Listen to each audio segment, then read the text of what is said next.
क्या आपके मन में डर है कि आपके जो मार्क्स है वो कम है या जीपीए कम है तो आप जीकेएस के लिए अप्लाई नहीं कर सकते, और साथ में ये भी लगता है कि जीकेएस सिर्फ टॉपर्स के लिए बनी है, लो मार्क्स वाले स्टूडेंट्स इसके लिए अप्लाई कर ही नहीं सकते? तो ऐसा बिल्कुल भी नहीं है। मैं इस वीडियो में आपका पूरा ये डर निकाल दूंगी कि जीकेएस के लिए सिर्फ टॉपर्स ही अप्लाई कर सकते हैं।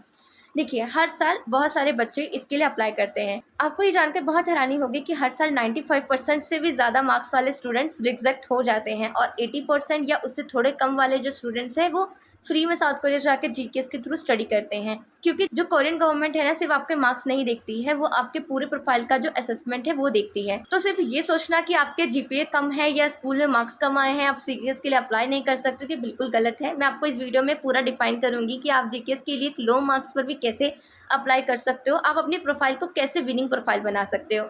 तो इस वीडियो को पूरा वॉच करना, थोड़ा सा भी स्किप मत करिएगा। एक छोटा सा पॉइंट भी ना आपको बहुत ज़्यादा हेल्प कर सकता है इन फ्यूचर जीकेएस के लिए। मैं आपको इस वीडियो में विनिंग प्रोफाइल तो बताऊंगी ही, साथ ही मैं आपको इसकी एलिजिबिलिटी भी बताऊंगी जिसके थ्रू आप जीकेएस में अप्लाई कर सकते हैं। सबसे पहले हम बात कर लेते हैं जीकेएस के रूल्स की, जो कि बहुत ज़्यादा इंपॉर्टेंट है और इसे आप बदल भी नहीं सकते। अगर आप इन रूल्स में फिट आते हैं तो बिल्कुल आप जीकेएस के लिए अप्लाई कर सकते हो, वरना आप अप्लाई नहीं कर सकते। जीकेएस का फर्स्ट रूल है आपका सिटीजनशिप। अगर आप और आपके पेरेंट्स नॉन कोरियन है तो आप इसके लिए अप्लाई कर सकते हो। सेकंड रूल है आपकी एज। अगर आप अंडर ग्रेजुएट के लिए अप्लाई कर रहे हो तो आपकी एज 25 साल से कम होनी चाहिए, और अगर आप पोस्ट ग्रेजुएशन के लिए अप्लाई कर रहे हो तो आपकी एज 40 साल से कम होनी चाहिए। थर्ड रूल है आपके एकेडमिक स्कोर। आपके जो लास्ट एकेडमिक में जो स्कोर होने चाहिए वो कम से कम 80% होने चाहिए, या फिर आपका जो सीजीपीए होना चाहिए वो 4.0 में से 2.64 तक होना चाहिए, या फिर अगर आप अपने क्लास के टॉप 20 स्टूडेंट्स में आते हैं तो भी आप जीकेएस के लिए अप्लाई कर सकते हो। बहुत सारे स्टूडेंट्स यहीं पर हाथ मान जाएंगे कि मेरे तो 81% है, मेरा यहाँ कुछ भी नहीं हो सकता। तो बिल्कुल भी घबराइए मत, ये जो 80% है ना, ये आपका सिर्फ एंट्री गेट है।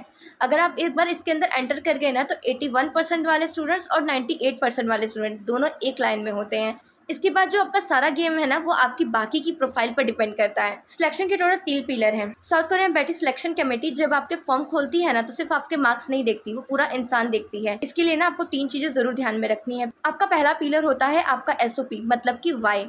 आप साउथ कोरिया क्यों जाना चाहते हो, साउथ कोरिया और आपके देश के बीच में जो कनेक्शन है वो क्या है, आप अपनी स्टडी के बाद दोनों देशों में क्या फायदा पहुंचाएंगी। सेकंड पिलर है आपका अडेप्टेबिलिटी। क्या आप बिल्कुल एक नए देश, नए कल्चर और वहाँ के कड़ाके की जो ठंड है उसको सर्वाइव कर पाएंगी। थर्ड पिलर है आपका फ्यूचर प्लान, यानी कि स्टडी प्लान। आप स्टडी करने के बाद आप क्या करना चाहती हैं, आपके गोल्स क्या हैं, क्या आप वहाँ पर सिर्फ घूमने आ रही हैं या फिर सच में आप कोई रिसर्च करना चाहती हैं। तो अगर आपके मार्क्स कम भी है ना, लेकिन आपका जो एफएसओपी है वो बहुत ज़्यादा पावरफुल है, इतना कि वो सामने वाले जो पर्सन है उसकी आंखों में आंसू ला दे या फिर उसको थोड़ा भी इंप्रेस कर देना, तो आपका जो लो मार्क्स का माइनस पॉइंट है ना वो वहीं पर कवर हो जाएगा। अब मैं आपको बताती हूँ आपको अपना प्रोफाइल स्ट्रॉन्ग कैसे करना है। मैं टोटल आपको 3 टिप्स दूंगी जो फॉलो जरूर करिएगा, ताकि आपका जो प्रोफाइल है वो काफ़ी हद तक स्ट्रांग हो जाए। फर्स्ट टिप है आपके लिए आपका लैंग्वेज सर्टिफिकेट। अगर आपके पास समय है या फिर आपने पहले से ही आईएलटीएस, टॉफिक या फिर कोरियन लैंग्वेज का टेस्ट दे रखा है ना, तो उसका जो सर्टिफिकेट है उसको अपने प्रोफाइल के साथ ज़रूर अटैच करिएगा। क्योंकि जो कोरियन गवर्नमेंट है ना, वो कोरियन लैंग्वेज सीखने वाले जो स्टूडेंट्स होते हैं ना उनको एक्स्ट्रा पॉइंट देती है। अगर आपने इनमें से कोई भी टेस्ट नहीं दिया है तो बेसिक कोरियन लैंग्वेज का जो कोर्स आपने किया हो उसको जरूर अपने प्रोफाइल में मेंशन करें। सेकंड टिप है एक्स्ट्रा करिकुलर एक्टिविटी। क्या आपने अपने कॉलेज में कोई इवेंट ऑर्गेनाइज किया है, या फिर आप किसी एनजीओ के साथ जुड़े हैं, या फिर आपने कोई कोरियन कल्चर का जो इवेंट है वो अटेंड किया है। इन सभी चीज़ों को ना इकट्ठा करना शुरू कर दीजिए। ये सारी चीज़ें ये दिखाती है ना कि आप सिर्फ किताबी कीड़ा नहीं है, बल्कि आप में लीडरशिप की क्वालिटी भी है। थर्ड टिप है आपका पब्लिकेशन और वर्क एक्सपीरियंस। ये सेक्शन खासकर उन स्टूडेंट्स के लिए है जो मास्टर और पीएचडी के लिए जा रहे हैं। अगर आप पोस्ट ग्रेजुएशन के लिए जा रहे हैं और आपका जो सीजीपीए है वो थोड़ा कम है, तो आपके पास ना एक बहुत बड़ा प्लस पॉइंट है रिसर्च पेपर और वर्क एक्सपीरियंस। अगर आपका कोई रिसर्च किसी अच्छे जर्नल में पब्लिश हुआ है, या फिर आपके पास किसी भी एक अच्छे फील्ड का 1 से 2 साल का एक्सपीरियंस है, तो कोरियन यूनिवर्सिटी जो है ना वो आपके जीपीए के मार्क्स को पूरी तरह से नजरअंदाज कर देती है। क्योंकि वहाँ के प्रोफेसर्स को ना एक ऐसा स्टूडेंट चाहिए जो लैब में काम कर सके, ना कि ऐसा स्टूडेंट जो कि थ्योरी में 100 आउट ऑफ 100 लेकर आया हो। तो आप अपने रिज्यूमे में आप अपने प्रोजेक्ट के बारे में और अपने इंटेंशन के बारे में ज़रूर मेंशन करें और उसे बहुत ज़्यादा हाईलाइट करें। तो गाइज, जीकेएस को अप्लाई करने के लिए आपके पास 80% से ज़्यादा मार्क्स होने की बिल्कुल भी ज़रूरत नहीं है। अगर आपका 80% से थोड़ा बहुत कम नंबर भी है ना, तो भी आप अप्लाई कर सकते हो अपने प्रोफाइल को विनिंग प्रोफाइल बनाकर। मैंने इस वीडियो में आपको बता दिया है कि आप अपनी प्रोफाइल को और भी ज़्यादा स्ट्रॉन्ग कैसे बना सकते हो।